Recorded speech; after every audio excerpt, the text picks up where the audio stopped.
Hello, I'm Andrew G. Marshall, and today I'm going to talk about a subject that is really important. This is a myth I would love to bust.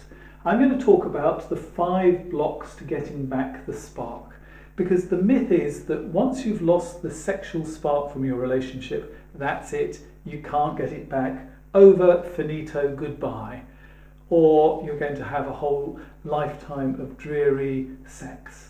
And it couldn't be further from the truth. So why don't you fancy your partner? Well, I think there could be one of 5 reasons, or maybe all 5 of them. So let's have a look at those 5 things. This is the first of the libido busters, anger.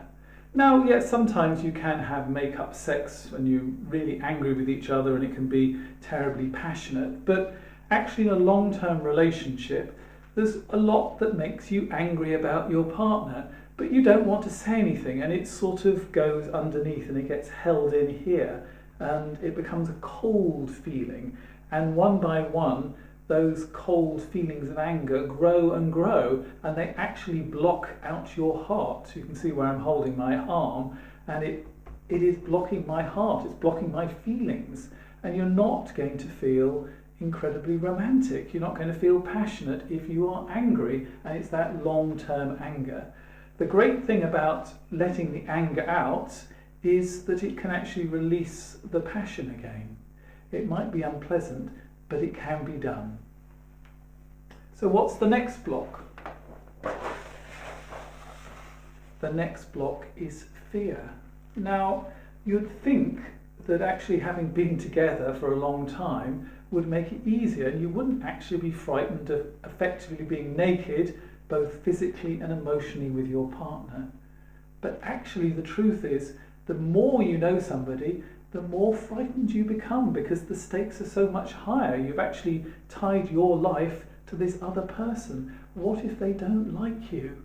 It's very difficult to be vulnerable with our partner, and we protect ourselves and we sort of stand back, we put a defensive wall up, and that keeps us safe, but it does absolutely nothing for our sex lives. So that's the second thing you can do to get back the spark, is you can actually deal with all of those fears. Now, they might actually be from a long time back. They might actually be childhood fears. They might be messages you were given when you were a kid, but something can be done about these fears. So what have we got next? Oh, this is a real killer of libido, and that's the old habits.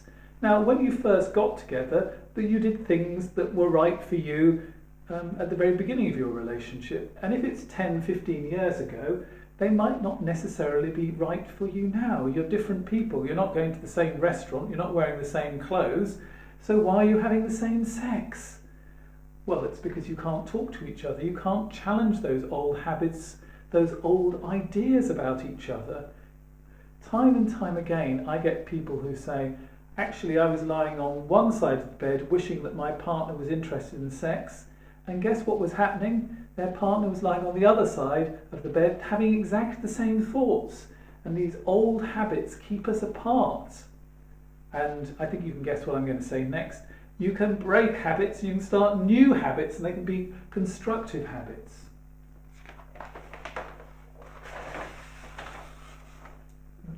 And this is one of the things that I'm fighting against so strongly, this idea that we can't change. In fact, people believe so strongly that people can't change, they sometimes say to me, can people really change? And what I always say is, if I didn't believe that people could change, I would go off and find something more constructive to do with my time. People can change, I see it all the time. You can change your sex life. It doesn't have to be the same old, same old. So what's the last thing that causes people to lose the spark? And that is a lack of knowledge about sex. Now, you'd think that we would know a huge amount about sex because we're bombarded about it all the time. But no, that's not knowledge about real sex, that's about fantasy sex in pornography or titillation in soap operas, etc. ins and outs of how our bodies work, we don't know a lot about that. We don't know about the myths that make it harder to have sex. We don't know about the way we're socialised. We don't know about our fantasies and how to actually channel them. There's an awful lot that we don't know about sex, and it's very difficult to communicate it, because actually if I ever go on the radio or the television to talk about sex, they immediately give me a list of things that I can't mention. Parts of the body they don't want to hear about. They don't want to hear about particular acts of love like masturbation. And it's very difficult for me to communicate beyond, in places like here and in books, the knowledge that you need to know to have a good sex life. So I hope that this has been really helpful for you and has actually exploded that myth that once the spark is gone you can't get it back. But I've got an awful lot more to tell you, and as I say, it's much easier to communicate it in a book than it is on the radio and the television, and this video isn't going to be long enough to explain everything I want to tell you about.